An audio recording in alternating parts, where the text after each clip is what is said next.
tepat pada tanggal 4 Maret 1924, 92 tahun yang lalu, dan hari ini kita jatuh pula pada tanggal 4 Maret 2016. Ada apa dengan 4 Maret? 4 Maret adalah hari pertama Kesultanan Turki Utsmani tidak lagi dipimpin oleh seorang khalifah, karena pada hari sebelumnya tanggal 3 Maret disitulah dilucut segala kekuasaan khilafah Islamiyah dari Sultan Turki terakhir. Maka pada tanggal 4 lah menjadi bersejarah bagi umat Islam. 92 tahun yang lalu Islam seperti anak ayam kehilangan induk, umat Islam seperti anak yatim kehilangan ayah, tidak lagi ada tempat mengadu. Maka sejak hari itu umat Islam diatur dengan berbagai macam aturan, dengan berbagai macam ikatan yang tidak lagi mengatasnamakan Al-Quran kalamullah, hadis Nabi Muhammad sallallahu alaihi wasallam. Maka Mustafa Kemal Atatürk yang menghancurkan kesultanan Islam itu mulai perlahan-lahan menggerogoti ajaran Islam. Pertama, masjid yang besar di Istanbul dia robah menjadi museum. Masjid itu dengan tetesan darah dibebaskan dari tangan orang kafir. Dulu kota itu bernama Konstantinopel, didirikan oleh Kaisar Konstantin dari Romawi. Direbut seorang panglima Islam yang namanya sama seperti nama Sayyidina Muhammad sallallahu alaihi wasallam. Nabi berjanji, la taftahunnal Konstantiniyah, kalian akan menguasai Konstantinopel. 1000 tahun sebelum itu dikuasai, Nabi sudah memberikan gambar gembira, kalian akan menguasai Konstantinopel. Orang-orang kafir saat itu tersenyum, ini Nabi gila, tukang sihir, majnun, kadzab, pendusta. Dari mana orang Arab Badui yang buta huruf tidak dapat membaca ini mengatakan akan menguasai Konstantinopel? Ternyata ada seorang tua setiap petang memandikan anaknya di seberang sungai. Dia tunjuk ke seberang, wahai anakku, nanti kelak kau akan menjadi seorang yang dewasa, kau akan menjadi panglima perang, dan kau akan menguasai Konstantinopel. Janji nabimu, wahai anakku, anakku, nabimu 1000 tahun yang lalu sudah berjanji bahwa kau akan membebaskan Konstantinopel. Maka dirubahnya nama itu dengan nama Istanbul, dialah Muhammad Al-Fatih. Tapi ternyata Mustafa Kemal Atatürk mengkhianati itu, dia robah masjid besar itu menjadi museum. Lalu kemudian bahasa Arab dia larang, ada yang boleh berbahasa Arab. Lalu kemudian pengeras suara dia larang, tidak ada yang boleh. Kelompok-kelompok umat Islam dihapuskan, tarekat-tarekat tempat berzikir dihancurkan, perempuan-perempuan berjilbab dilarang, bahkan digalakkan memakai rok pendek karena Eropa sudah menjadi kiblat, tidak lagi ke Ka'bah Al-Musharrafah, tidak lagi ke Makkah Al-Mukarramah. Cara pakai orang Eropa, cara hidup orang Eropa, betul kata Allah, lan tanalul birra hatta tunfiqu mimma tuhibbun, kau tidak akan mendapatkan kebaikan sampai kau berikan apa yang kau sayangi.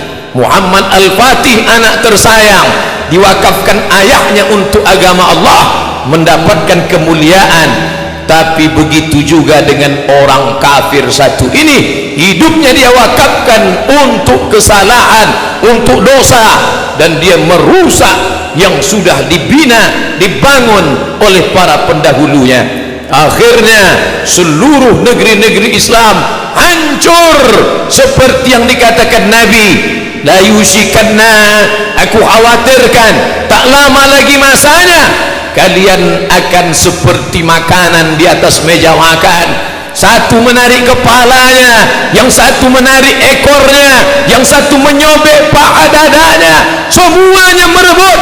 Sahabat bertanya, atillatun nahnu yawma idzin ya Rasulullah, apakah jumlah kami waktu itu sedikit wahai Rasulullah? Bal antum katsirun, kalian banyak, kalian ramai. Lakinnakum ghusaa'un ka ghusa'is sail, tapi kalian seperti buih di tengah lautan, dipukul ombak dihempas gelombang. Itu terjadi pada tahun 1924, hampir seabad yang lalu. Sejak itulah Yahudi berani. Sebelumnya mereka datang membawa kepingan-kepingan emas kepada Sultan Abdul Hamid, Sultan Turki. Wahai Sultan, izinkan kami membeli tanah Palestina, izinkan kami membeli tanah Palestina dengan kepingan emas ini. Apa jawab Sultan Abdul Hamid? Palestina direbut dengan kalimat Allah, maka haram bagiku menjual tanah Allah dengan segenggam dua genggam emas. Tidak ada yang berani mengambil Palestina. Tapi ketika khilafah Islamiyah itu hancur, maka Inggris dengan leluasa membagi-bagi negeri jajahannya, dan salah satu yang dibagi tercabik adalah Palestina. Hari ini kita gembira bukan main melihat pembangunan Masjidil Haram, Masjidil Nabawi, cantik, indah, harum semerbak. Tapi manakala mata tertuju pada gambar masjid di Palestina, saudara kita dicabik-cabik, saudara-saudari kita perempuan diperkosa haknya, tidak ada yang menolong. Mengapa ini bisa terjadi? Karena orang tidak lagi takut kepada kita, karena kita ramai, tapi tidak ada ketakutan orang walau sedikit pun. Hancur, berkeping, berserak, gelap. Turki dalam kegelapan, negeri-negeri yang berada di bawah kekuasaannya juga. Bicara tentang Turki terlalu jauh. Kita yang berada di Asia Tenggara, apa hubungan kita dengan Turki? Tapi mereka yang membaca sejarah dengan baik, Sultan Hamengkubuwono, Sultan Yogyakarta menunjukkan prasasti bahwa Turki pernah menitipkan kekuasaan kepada Sultan Hamengkubuwono. Buktinya masih dipegang sampai sekarang. Apa maknanya? Bahkan di antara wali songo itu pun, di antara mereka adalah utusan dari Kesultanan Turki. Bukankah Turki itu bermazhab Hanafi? Bukankah orang-orang Turki itu bermazhab Hanafi? Tapi kenapa Sultan yang bermazhab Hanafi mengirim ulama-ulama wali songo bermazhab Syafi'i? Dia mengerti dakwah. Kami memang bermazhab Hanafi, tapi kami tahu nun saudara kami yang jauh di sana mereka bermazhab Syafi'i. Maka mereka kirim para ulama dan dai yang bermazhab Syafi'i demi keutuhan, demi keselamatan. Mereka lah dulu yang menerangi bumi Nusantara ini, yang sebelumnya nenek moyang kita menyembah batu, menyembah lembu, menyembah setan. Tapi begitu dai Islam dari Turki itu datang, semuanya bersyahadat, asyhadu an la ilaha illallah wa asyhadu anna Muhammadan Rasulullah. Maka kejatuhan Turki juga ikut menjadi keruntuhan kita. Apakah malam tak berakhir? Tak tampakkah cahaya? Ternyata di tengah gelapnya sekularisme, di tengah gelapnya westernisasi kebarat-baratan, dalam kekuasaan Islam kalah, dalam politik Islam jatuh, dalam ekonomi berkeping. Tapi ada satu titik terang, ada satu yang tidak dihapuskan oleh Mustafa Kemal Atatürk. Apa dia? Madrasah Imam wa Khatib. 1924 masjid tidak lagi ramai, khamar dihalalkan, perjudian, prostitusi, pakaian pendek, semuanya merajalela. Tapi ada satu yang tidak dapat dihapuskan, Madrasah Imam wa Khatib. Ada sekolah khusus untuk imam dan khatib. Pelan tapi pasti, walaupun negara sekuler, walaupun orang mabuk di tengah jalan, walaupun diskotik di mana-mana, Madrasah Imam wa Khatib tetap eksis. Guru-guru dengan keikhlasan mengajarkan Al-Quran, guru-guru dengan lillahi ta'ala mendidik anak-anak. Subhanallah, Masya Allah, dari Madrasah Imam dan Khatib itu hampir seabad lamanya Mereka ingin memadamkan cahaya Allah. Yuriduna ayutfi'u nurallah. Mereka ingin memadamkan cahaya Allah. Wallahu mutimmu nurihi. Tapi Allah menyempurnakan cahayanya. Masya Allah. Ada satu yang tak padam. Madrasah Imam wa Khatib. Dari sekolah imam dan khatib ini lahirlah seorang pemimpin yang hari ini disegani dunia, yang berani duduk meletakkan tapak kakinya di wajah Simon Peres laknatullah alaih. Dia berani menunjuk wajah Simon Peres. Inilah orang yang berani membunuh anak-anak Palestina. Ya qatilul abriya, wahai engkau yang berani membunuh anak-anak Palestina. Laki-laki itu bernama Erdogan, seorang alumni dari madrasah imam dan khatib. Kita boleh kalah dalam bidang ekonomi, kita boleh kalah dalam bidang politik, tapi ada satu yang tak pernah mati, pendidikan Islam. Mari kita tanamkan agama Islam di dalam diri anak-anak kita. Banyak orang yang tidak sabar dengan keadaan ini, lalu mereka menempuh jalur kekerasan, radikalisme, bunuh, bakar, hancurkan. Ini bukan ajaran Islam. Islam datang dengan kelembutan. Ud'u ila sabili rabbik, ajak mereka ke jalan Tuhanmu bil hikmah, dengan kata-kata yang santun dan lembut, wal mau'izatil hasanah, dengan curi taudadan, contoh yang baik, keteladanan, keagungan, kemuliaan. Andai dia ingin berdebat, debatlah dia. Wajadilhum, debatlah billati hiya ahsan, dengan cara yang lembut, dengan cara yang santun, dengan cara yang baik. Di lokal itu guru tetap mengajarkan Bismillahirrahmanirrahim, Alif Lam Mim.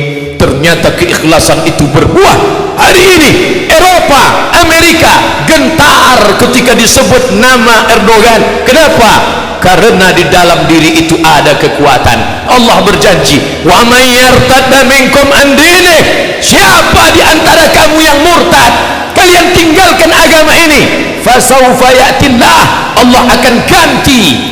Andai murtad semua orang ini, apakah Allah rugi? Wa may yanqalib ala aqibaihi, siapa yang meninggalkan agama ini, falan yadurrallaha syai'a, Allah tidak rugi walau sedikit pun.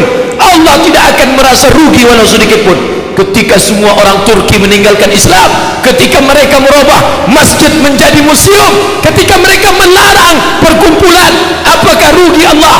Wa may yartadda minkum an dinihi, siapa yang murtad meninggalkan agama ini, fasawfa ya'tillah, Allah akan ganti. Dengan apa Allah mengganti? Biqaumin, dengan sekelompok orang, yuhibbuhum wa yuhibbunah, Allah cinta kepada mereka dan mereka pun cinta kepada Allah. Yujahiduna fi sabilillah, mereka berjihad di jalan Allah dan mereka tidak takut sedikit pun, karena yang mereka perjuangkan adalah bumi Allah, yang mereka tolong adalah hamba-hamba Allah, dan mereka mengharapkan balasan hanya dari Allah Subhanahu wa ta'ala. Setiap pagi, petang, siang dan malam kita katakan, innaka la tukhliful mi'ad, engkau tidak ingkar janji. Itu terlalu jauh Bapak Khatib, itu terlalu jauh Pak Ustaz, itu tidak terjadi di tempat kita. Bisa saja terjadi. Jangan bangga dengan masjid yang besar, jangan bangga dengan masjid yang megah. Kurang megah apalagi masjid Hagia Sophia yang mereka robah menjadi museum. Kurang hebat apalagi Masjid Al-Amra, Masjid Cordoba di Spanyol. Tapi hari ini orang tidak lagi boleh sholat di sana. Di tempat mihrabnya terpancang palang salib terbesar di Spanyol. Itu terjadi di mana saja. Kalau tidak kita wariskan agama Islam ini untuk anak cucu kita di masa akan datang, apa yang terjadi di Turki bisa juga terjadi. Embrionya, bibit-bibitnya sudah nampak hari ini. Negeri Islam lebih 80% Muslim, raksasa. Tapi raksasa itu pengecut. Orang tidak lagi takut pada raksasa itu. Dengan menantang, mereka berani mencalonkan diri sebagai kepala daerah di negeri markas Islam, di negeri pusat Islam, di negeri simbol Islam. Apa artinya? Tidak lagi ada ketakutan kepada umat Islam. Umat Islam bisa dibeli dengan materi. Asabakumul wahnu, kalian terkena penyakit wahan, kalian kena penyakit wahan. Sahabat bertanya, wa mal wahnu ya Rasulullah, apa wahan itu wahai Rasulullah? Rasul menjawab, hubbud dunya, hubbud dunya, kalian terlalu cinta pada dunia, wa karahiyatul maut, kalian takut mati, kalian takut meninggalkan dunia. Maka itulah yang membuat umat ini tidak dihargai. Musuh-musuh bisa membeli iman kita, membeli baju kita, membeli akidah kita. Islam KTP-nya, Islam bapak ibunya, tapi imannya sudah dibeli orang lain. Suaranya dibeli dengan harga 500.000, dengan 50.000 serangan fajar. Mereka tersenyum. Orang yang tidak mandi wajib dan tidak bersunat itu berani menjadi pemimpin kita. Maka Islam tidak mengajarkan itu. Barakallahu li wa lakum fil Qur'anil azim wa nafa'ani wa iyyakum bima fihi minal ayati wa dzikril hakim wa taqabbala minni wa minkum tilawatahu innahu huwal ghafurur rahim. Allahumma salli wa sallim wa zid wa an'im wa tafaddal wa barik li jalalika wa kamalika ala ashrafi ibadik سيدنا ومولانا محمد وأن كل الصحابة أجمعين. الحمد لله والصلاة والسلام على رسول الله سيدنا ومولانا محمد ابن عبد الله وعلى آله وصحبه ومن دعا بدعوته واستنى بسنته إلى يوم لقاء ربه وبعد. أشهد أن لا إله إلا الله وحده لا شريك له وأشهد أن سيدنا محمدا عبده ورسوله لا نبي بعده. اللهم صل على سيدنا محمد وعلى آل محمد كما صليت على إبراهيم وعلى آل إبراهيم إنك حميد مجيد. اللهم بارك على محمد وعلى آل محمد كما باركت على إبراهيم وعلى آل إبراهيم إنك حميد مجيد. قال الله تعالى في القرآن العظيم وهو أصدق القائلين أعوذ بالله من الشيطان الرجيم بسم الله الرحمن الرحيم والعصر إن الإنسان لفي خسر إلا الذين آمنوا وعملوا الصالحات وتواصوا بالحق وتواصوا بالصبر. وقال تعالى في آية أخرى إن الله وملائكته يصلون على النبي يا أيها الذين آمنوا صلوا عليه وسلموا تسليما. اللهم اغفر للمسلمين والمسلمات والمؤمنين والمؤمنات الأحياء منهم والأموات برحمتك يا أرحم الراحمين. اللهم أكرمنا ولا تهنا واعطنا ولا تحرمنا. اللهم ادفع عنا الغلاء والوباء والفحشاء والربا والزنا والمنكر ما ظهر منها وما بطن من بلدنا هذا خاصة ومن بلدان المسلمين عامة. اللهم انصر إخواننا المجاهدين في مصر وفي سوريا وفي روهينيا وفي كل مكان ومن مشارق الأرض إلى مغاربها.